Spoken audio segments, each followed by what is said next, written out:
What makes a good portrait? The image could be technically correct. It could be retouched to the hizzy, but that does not make it a good portrait. I've got people actively seeking me out going, Luke, I want you to take my portrait because when I look at your work, I feel like I know the person. So I want to run you guys through the 5 things that I do in my portraiture that have nothing to do with the technicals, but you can still action to make your images stand out and have people chasing you down too. Let's jump into it. Now, pre-warning, I'm not a wishy-washy, emotional kind of person. I'm fine. Totally fine. I don't know why it's coming out all loud and squeaky, because really, I'm fine. But I've had to train myself a bit to have a bit more of that because that is what humans are. We are emotionally driven creatures, and that is the kind of thing that's going to get you these good pictures. So first off, we want to connect with our subjects. This is about the photographer's, yours, relationship with your subject. And even though it might be brief, it still has to be real. And break through the surface level and get to a deeper connection. We're not shooting headshots here, we're making portraits. There's a big difference. Headshots are just basically documenting the person that they are. A portrait is a representation of them. So to follow on from that, you need to feel like you get a glimpse into this person when you look at the picture. Everyone always says when they look at my work, I feel like I know this person, and that's exactly what I want to happen. Every picture has to show a little piece of your sitter's personality. And to do that, that is a collaboration. Advertising photography is just executing the creative director's or the client's vision, whereas a portrait is a collaboration between you and your sitter. All my best work has come when I've collaborated with my subject and let them give their ideas and working with them to bring out their personality. This allows the image to be authentic to the individual.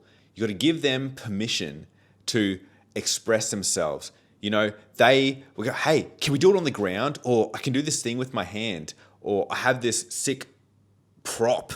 All of these things have happened to me where you give them permission and they give you these different elements of themselves. And that's what makes some of my best work.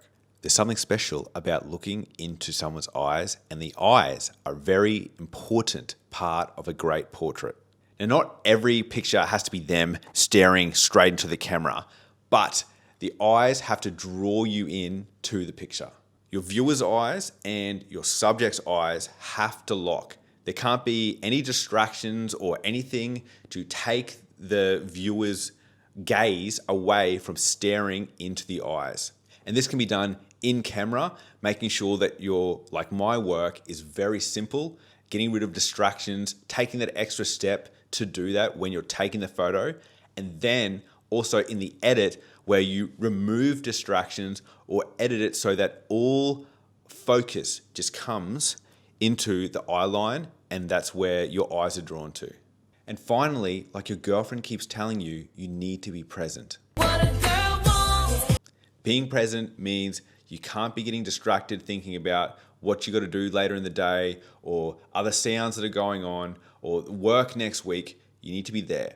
That is how you're going to recognize things that they do that are different, things that is authentic to them because you've been present and noticed them. If you're not there and you're not present, you might miss this insight, this amazing moment that they give you that is what makes the hero image. So speaking as a man, we are typically more technical students. Who said that? Where what are the settings? What aperture do I need to be in? What frame rate are we shooting at? Are we using an R5? And women are naturally able to be more present, and the camera settings are kind of fucked.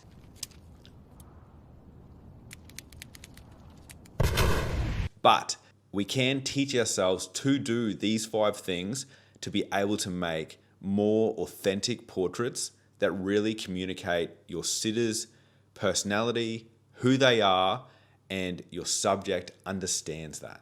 So if you want to see some BTS of how I do this, check out this video here of me shooting Olympian Luke Willian. Or if you want to see me shoot some sick mountain bike sport flip stuff, check this video out with Dane Folt. Catch us there.